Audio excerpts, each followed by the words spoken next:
what is agent orchestration? How are they different from workflows? So workflows, or again, N8N is a beautiful example of what a workflow is, where you have an LLM call, you have tools, you have, say, another code block coming in. So it's workflow and it follows a very typical, I would say, structure when it comes to executing a task. It is not necessarily dynamic in nature. But when it comes to agents, it's very dynamic in nature. You're not explicitly wiring all these connections. It is the wiring is done in runtime. Again, I'll show that with an example, right? We have some practicals lined up a little later in the future sessions, but I want to show at least how theoretically it looks like. So let us take this example, orchestration. This is managerial orchestration, where you have one manager agent and four worker agents. And the task of the manager agent is to get the job done by these worker agents and write a detailed research paper. And I have four worker agents designed.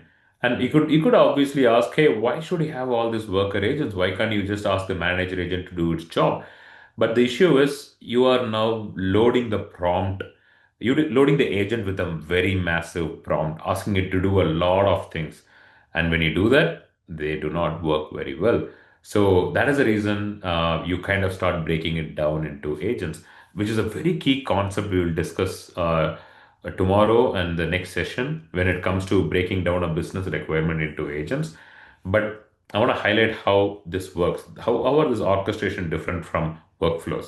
So here, all the logic is written into the in the manager agent saying, hey, I want you to speak to the literature researcher, which uses Perplexity in the backend, to first do a detailed research on the given topic and collect all the data. Then I want you to work with the draft writer agent and prepare a draft for the research paper. Then I want you to speak to a citation finder to find the citations. And finally, I want you to speak to an editor which can edit and review the final copy. And then the research paper produces the final copy. And I have a working, so let's see how it looks like in real. So this is the research paper builder. I have the description. I have selected a model. I can say OpenAI, or I can have say Anthropic Claude 3.7. Then I have enabled this as a manager agent. And once I enable that, I'm giving these four agents: literature researcher, draft writer, citation, and editor. And these are all additional instructions that I'm providing. And these are all individual agents themselves. Like literature researcher is an agent on its own. Let me go back and show you literature researcher. It's an agent that can that uses Perplexity in the backend and does its own research and produces an output. So I can do a lot more with structured output and stuff, which I'm not doing. So if you see, I'm going to ask it, say, write a research paper. So if you see on the right bottom here, write a research paper about LLM, say, hallucinations. Now the agent has started working. I can see the activity. It first calls one by one. It calls the second agent, as you saw, the literature researcher, and the literature researcher is doing its own research to produce the data. Then it moves on to the next stage. So it just starts passing on. So once it's done its job, it is giving it back to the yeah, well, it just gives it back to the manager agent, which then looks into it, and then it sends the second ask to the next agent, which is the draft writer. So it just continues to go through various, I would say, flows, but dynamically.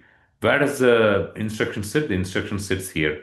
It is just plain, simple English instructions that you gave.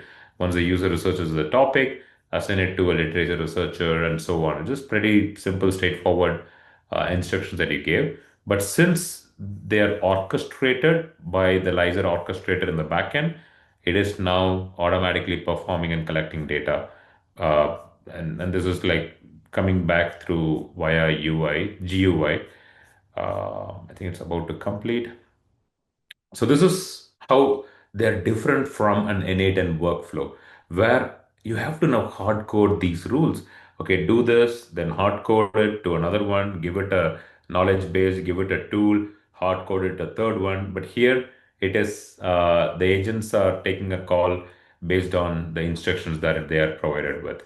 So it'll just load the output in a while. I think now we are at the citation agent, which is doing its citation, and it has gone back to the manager agent finally to send it to the editor and reviewer, which does the editing part, and the manager agent is producing the final one. It's going to load it in some time. Yeah, it's drafting. It research findings were collected, draft created, citations inserted, and editing completed. So there is something at the editor and reviewer agent, and it is okay. So it's working on it, or it kind of stopped. So now here is where you can go back and debug. Okay, what happened with the editor and reviewer agent, and that allows us to go back and debug that particular agent. So this is something when you write code or when you build software systems, it becomes very difficult. But here, with very minimal effort, we were able to bring up a multi-agent system without having to establish those hard-coded workflows. And imagine we've never used anything around responsible AI and other stuff, which we'll cover in a later topic. So this is how the orchestration kind of becomes a lot more powerful.